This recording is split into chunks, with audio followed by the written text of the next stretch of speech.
So today we celebrate the appearance of Sri Janma Devi, wife of Lord Nityananda Prabhu. Sri Surya Das Sarkhela lived in Shaligram and he had five brothers: Damodar, Jagannath, Gauri Das, Krishna Das, and Narsingha Chaitanya. His father name was Sri Kashmiri Mishra and his mother name was Sri Kamala Devi. Surya Das used to be the king's treasurer, and it was in this connection that he was given the title Sarkhela. Sri Surya Das Sarkhela had two daughters. The older one of the two was named Sri Vasudha, and the younger was named Sri Janma. Gora Ganodes Deepika says,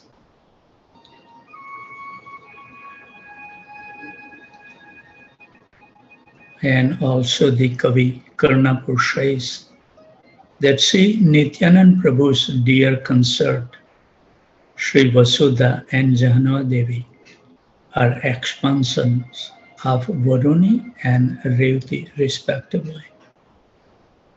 Sri Suryadas Pandit had formerly been Maharaj Kukudni.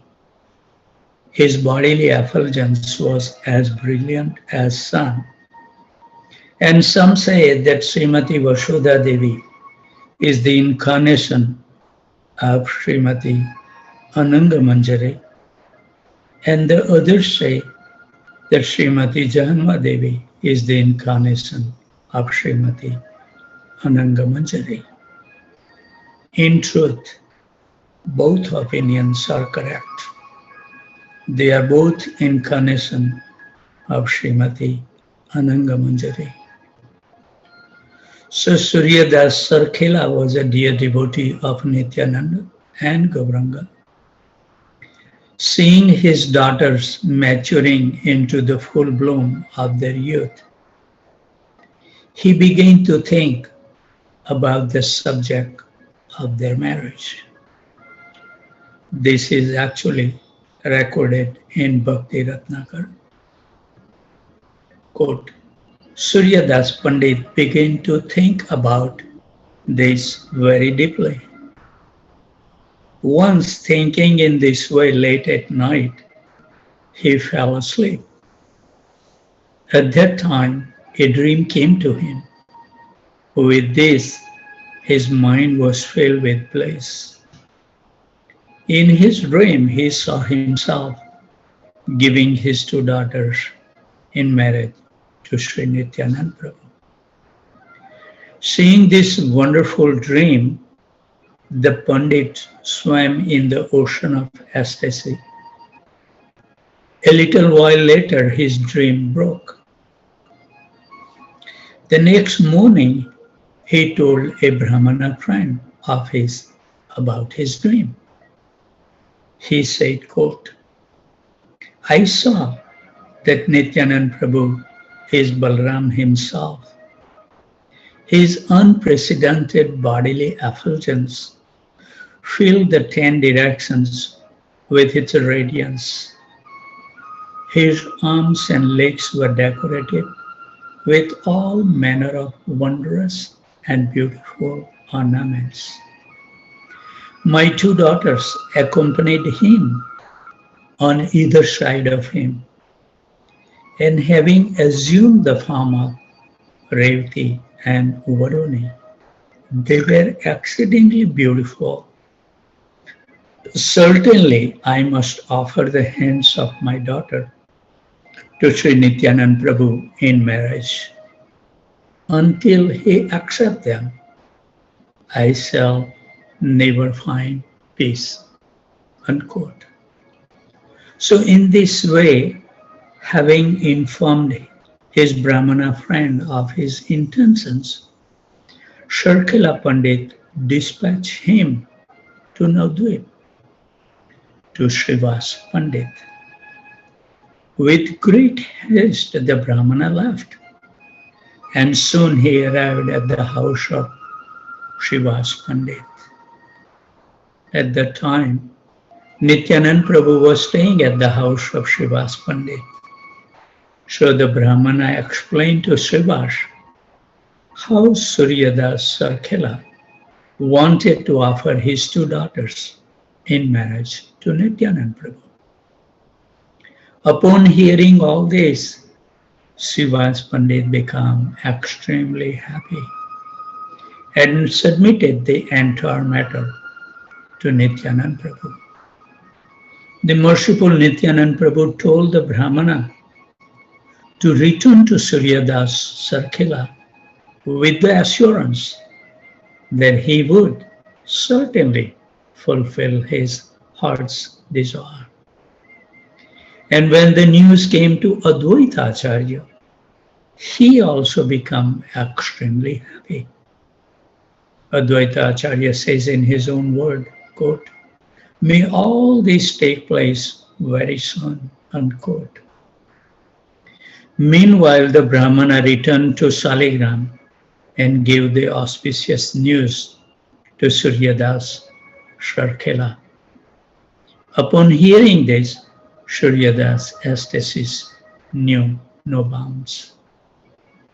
In Borogachigram lived the son of King Harihura, Sri Krishnadas. He was a great and dear devotee of Sri Nityanand Prabhu. He was prepared to bear and make all the necessary arrangement for a lavish wedding, putting his own home at the disposal of the entire celebration. Wanting Lord Nityananda to accept this as his offering, Krishnadas went quickly to Nityanand Prabhu and prayed that he might be allowed to bring the Lord to Borogachigram and commence with the wedding there. So Srivas Pandit, Advaita Acharya, Chandrasekhar, Murari Gupta, as well as all the other devotees of Sri Gaura Sundar gathered there and began performing Sankirtan. Sri Suryadas Sarkhela's brother Krishnadas quickly returned to Borogachigram. Nityanand Prabhu also arrived there shortly, as did all the devotees from Saligram. Seeing Nityanand Prabhu and all the different devotees who had arrived, Suryadas Sarkhela ran out on the road before them in great ecstasy and welcoming them. That's the ritual we follow. Invite them to his own home.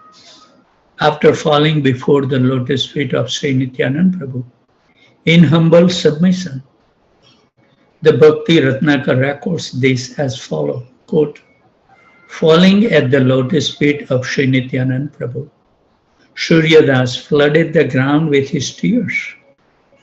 With his two hands, he tightly held the lotus feet of Nityanand Prabhu. His voice trembling, he wanted to speak, but could not find no words. Nityanand Prabhu slowly began to smile and gradually was unable to contain his ecstatic laughter. Bestowing his full mercy upon Suryadas, he embraced him. Suryadas became absorbed in bliss. Who could have understood the limit of his ecstasy? Seeing his brother Guridas also become ecstatic, not being able to contain his passions, was overwhelmed with internal delight. A little while later, Sri Suryadas Pandit worshipped the lotus feet of Nityanand Prabhu and offered his two daughters, Sri Vasudha and Sri Janva Mata, into the hands of Nityananda. The Bhakti Ratnakar says, quote, In the opinion of both the scriptures and the people in general, Surya Das was most fortunate, having given his daughters in charity to the Supreme Personality of Godhead, Lord Sri Nityanand Prabhu.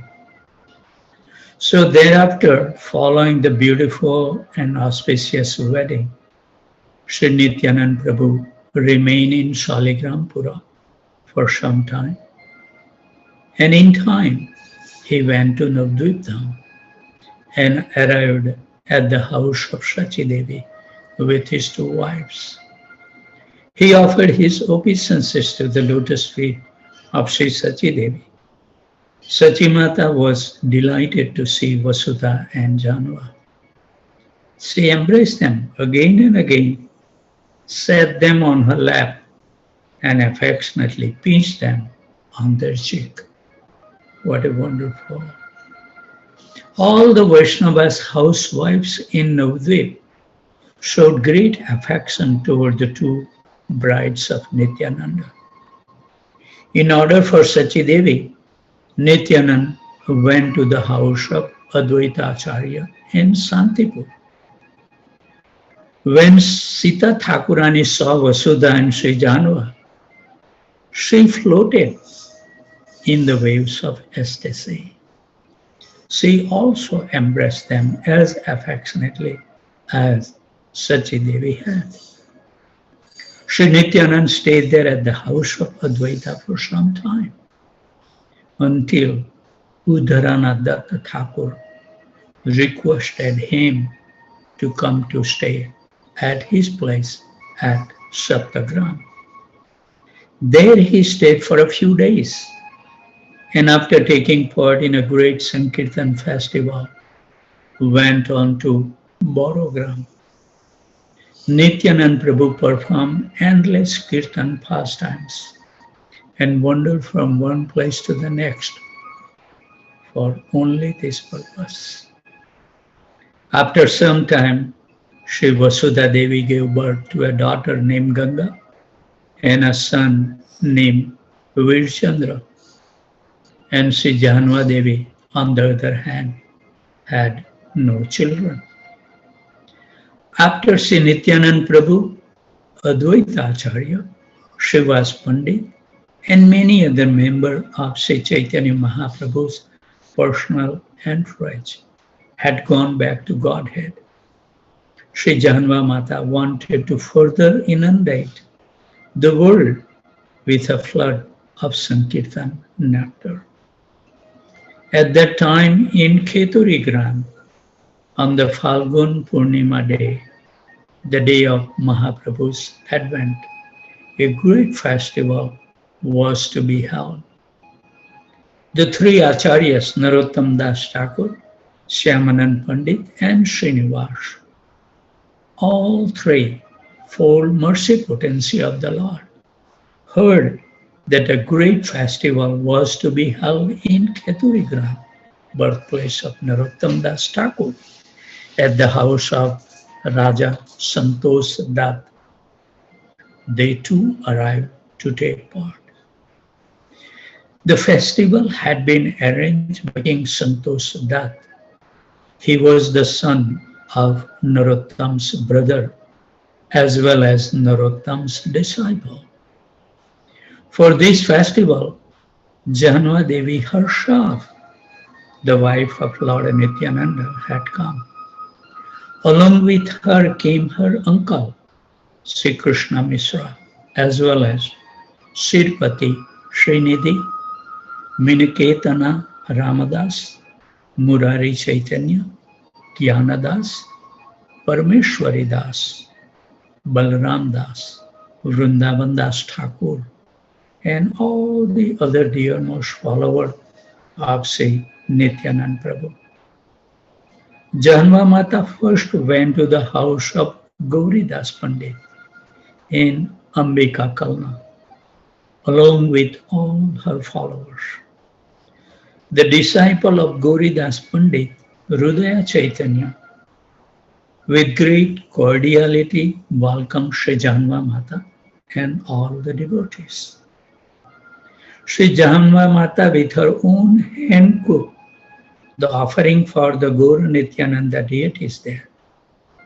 Having had a festival there for one night, they went on to Navadvip. Arriving at the house of Mahaprabhu and not seeing Sachi Mata there, Sri Jahanva Mata was very unhappy to have missed her and felt the pangs of separation. Sripati and Srinidhi then took Sri Jahanva Mata to their own Navadvip home. Not seeing Srivas Pandit and Malini Devi there, she was heartbroken and began to cry. They stayed the night there and on the following day went to Shantipur. Finding that Sri Advaita Acharya and Sri Sita Thakurani has passed away, Jahanva Mata was filled with grief. Their sons Achyutanand and Gopal cordially greeted Jahanva Mata and all her Vaishnava associates and welcomed them with a proper ceremonial reception. At length, Sri Jahanva Mata, along with her devotee associates, went on to a place in Kanthak Nagar known as Telia Buddhirgram, where the brother of Ramchandra Kaviraj, whose name was Govinda Kaviraj, greeted her with all respect and offered puja to her. After staying there for one night, they all set out for again Keturigram.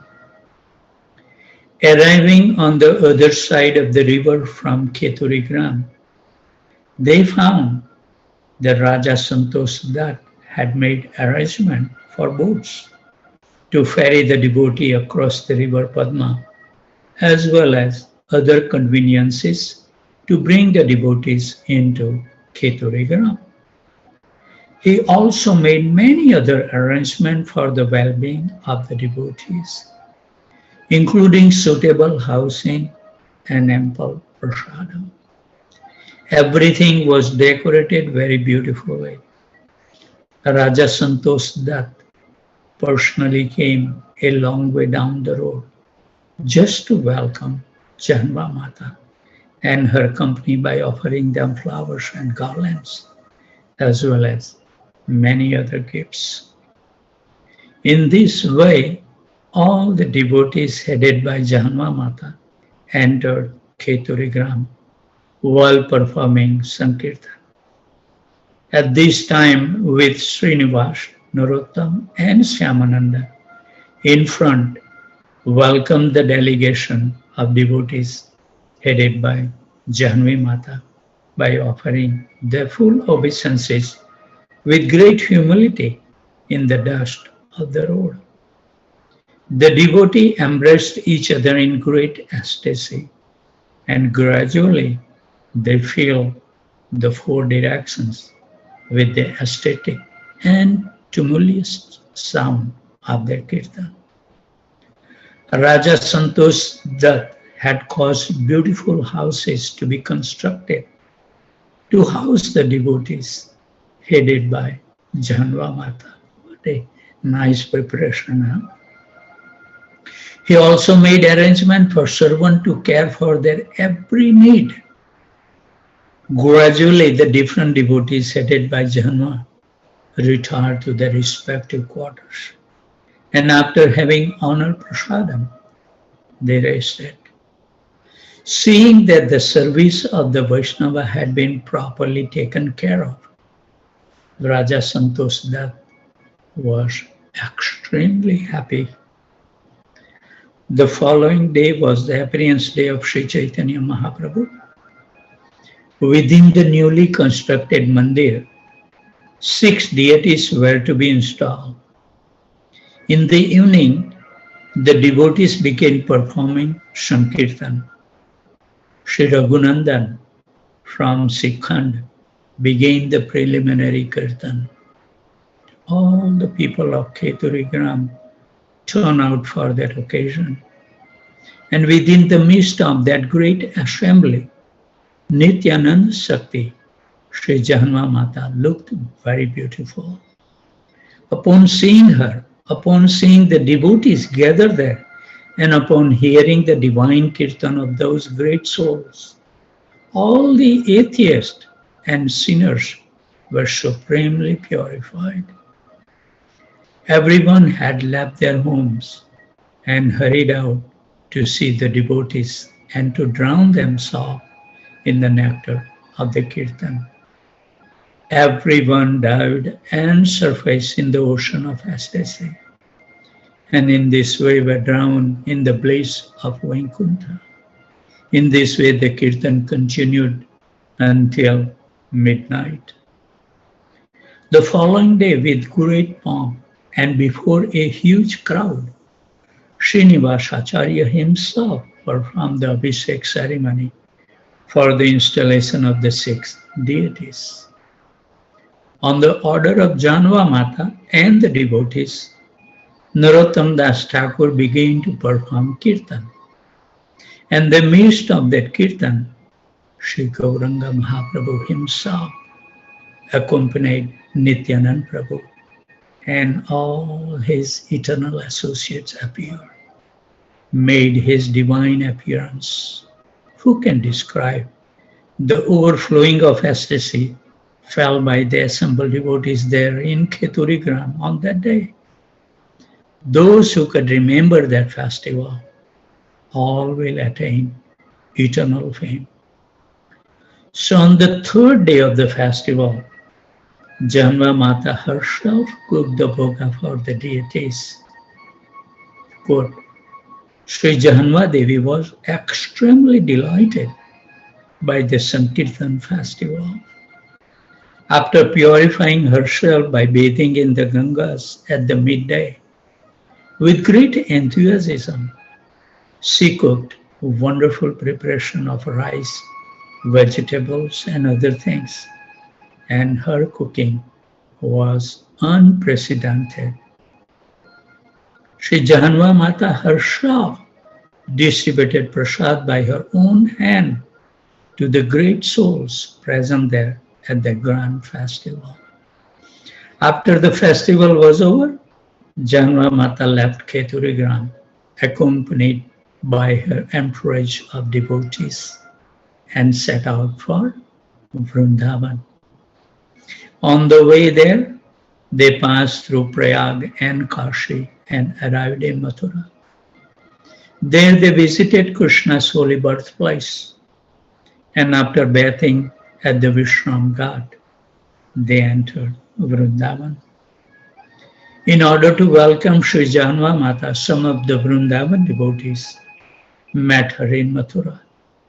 Sri Parmeshwari Das described this meeting and mentions the names of the different devotees who turned out to meet her as follows. Quote, there was Gopal Bhatt Goswami, a reservoir of Gaur Prema, Bhugarbha Goswami, as well as the highly qualified Loknath, Krishnadas Brahmachari and Sri Krishna Pandit, Sri Madhu Pandit, and the celebrated Sri Jiva Goswami were also present there.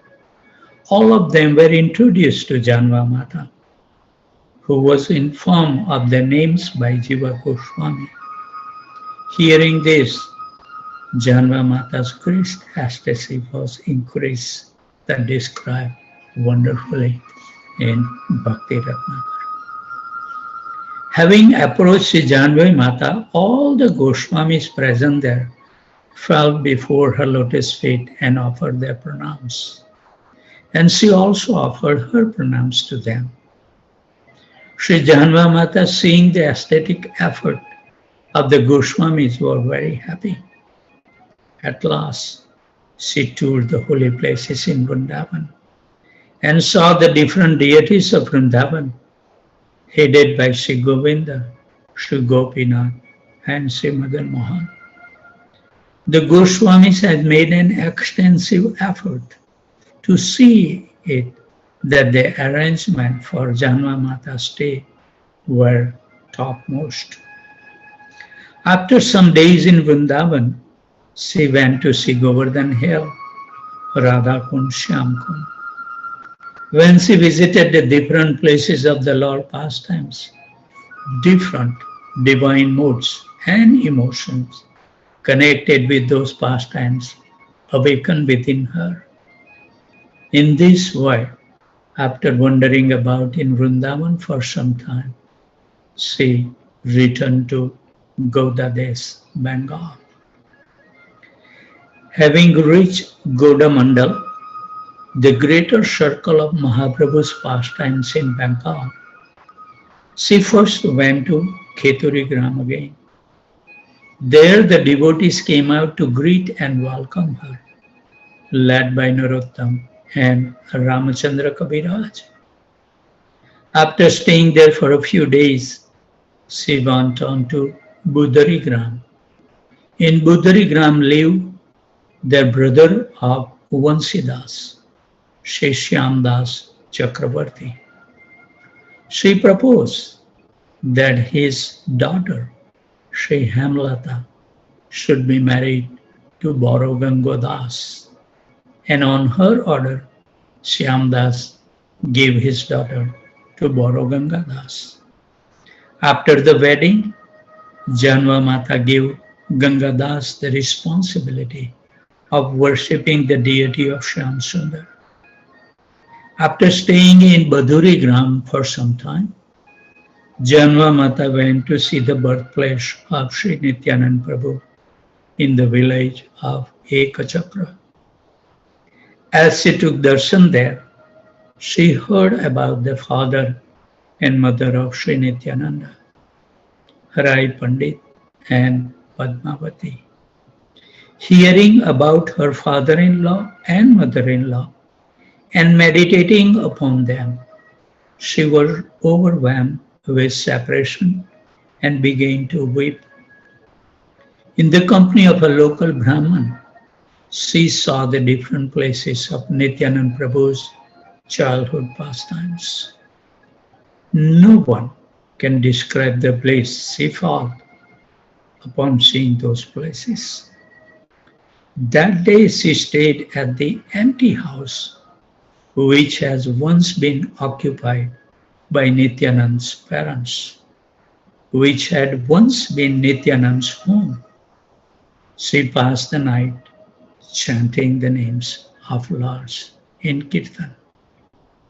Having stayed for one night in Ekachakra, she went to Kanthak Nagar near Katwa. She said the place of the Lord Sannyas and wept. From there she went to Yajigram, to the house of Srinivas Thakur. The devotees there headed by Srinivas Acharya welcomed her with great devotion. Srinivas invited her into his home and performed a puja in honor of Janma Mata, worshipping her. In this way, that best of the Acharya Srinivas absorbs himself in the service of Janma Mata. After staying in Yajigram for some days, she again returned to Navdvip, to the birthplace of Sriman Mahaprabhu. At that time, Ishan, the family servant of Mahaprabhu, was in his ripe old age. Upon entering the house of Mahaprabhu, Janma Mata fainted in ecstasy. Seeing her absorbed in a divine trance of ecstasy, the devotees also become ecstatic and begin to weep tears of prem. From a house of Mahaprabhu, she went to the courtyard of Shivas, where we spent the night, and all night long in the courtyard of Shivas, the devotees engaged in Mahasankirtan, dancing and chanting with great enthusiasm. For the courtyard of Shivas is where Mahaprabhu began his Sankirtan pastimes. That night, Janva Mata had a dream in which she saw Sri Gaurasundar and his devotees performing different wonderful pastimes. The following day, she offered her prayers again and again to the holy Dham of Navadvip, and then turned toward Ambika Kalna and set out in that directions. At again being visited by Sri Janva Mata, the residents of Ambika Kalna were overjoyed, remembering Gauridas Pandit, who had since passed away. Since Janva Mata wept again and again, she offered her prayers there at the lotus feet of Sri Gaura and Nityananda deities. There the devotees began a kirtan, and in the midst of the great and tumultuous kirtan, Gaura and Nityananda again personally appeared. That night, Janva Mata, as she had gone previously, cooked many preparations for the pleasure of Gaura Nityananda and offered it them upon the altar. Later, she herself distributed the prasad to the devotees there.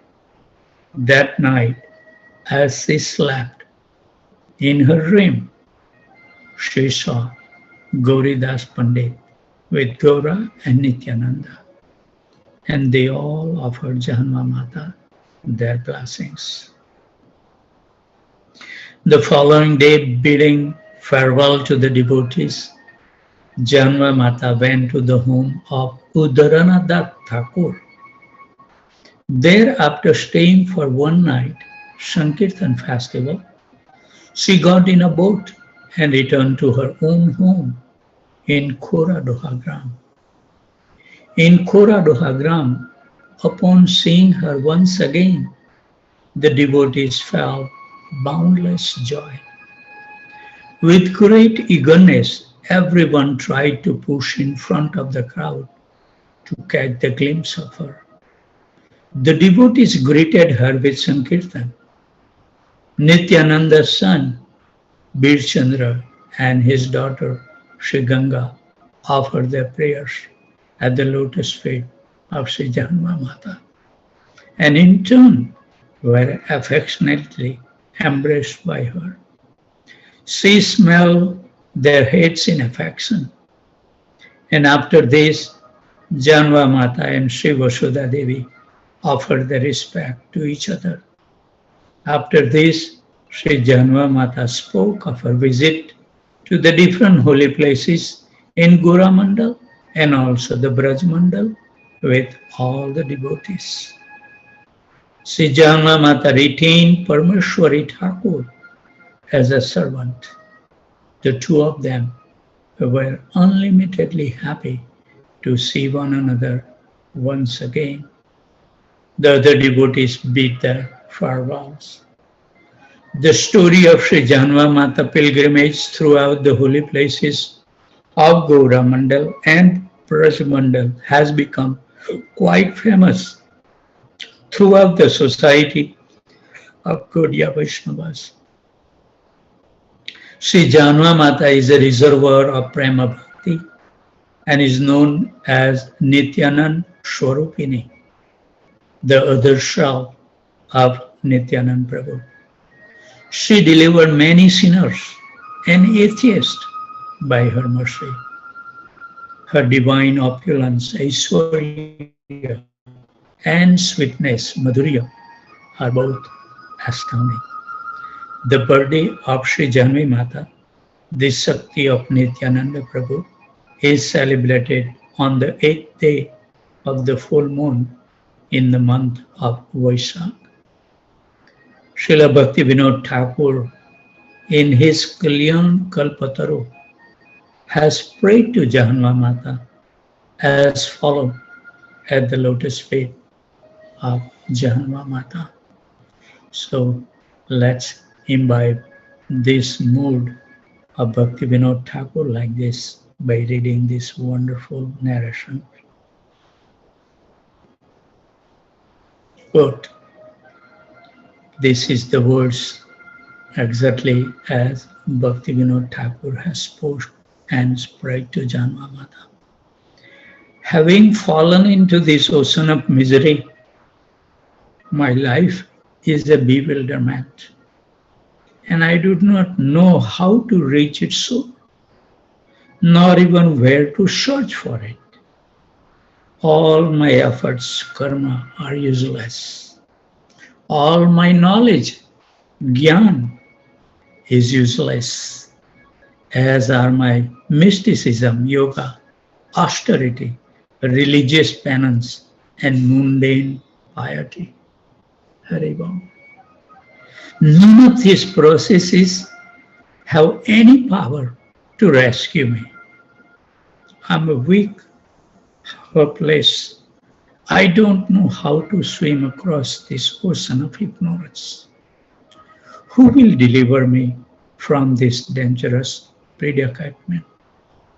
Within this dangerous ocean of material existence, I see the crocodiles of sense gratification. What a terrible sight. Within this ocean, I'm tossed about by the turbulent waves of which constantly boil and churn like a ship without a rudder. The impulses and urges that I have acquired from my previous births are like a wind that blows the ship in all directions. My mind is unsteady. This ship has no captain, no directions. I weep in despair, seeing that I cannot cross this ocean of misery. O Jahana Devi, today, by the power of your divine qualities, be merciful to this servant of yours. Dispel this illusion which torments me and relieve me of the anguish of material existence. Let me take shelter at your lotus feet, for in this way I shall certainly cross over the ocean of birth and death.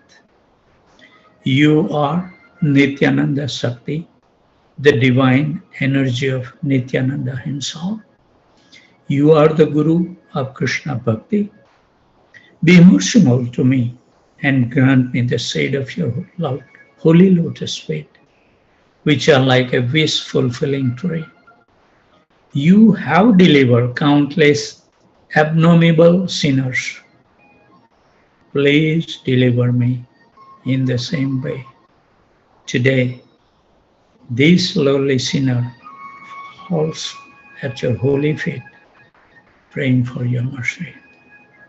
So this is a wonderful story that it took us 5 more minutes, but I think it's so wonderful to dwell in the life of Janma Mata. With her blessings, maybe one day we'll be able to cross over this existence of material existence. You know, when we see the suffering of the devotees, it just melts our heart. The other day, one of the, my good friend, we have very good relationship. Vrindavan Indra Prabhu, if you remember, used to carry the oxygen bottles. Passed away 12 years ago. And because of our hectic life, we don't remember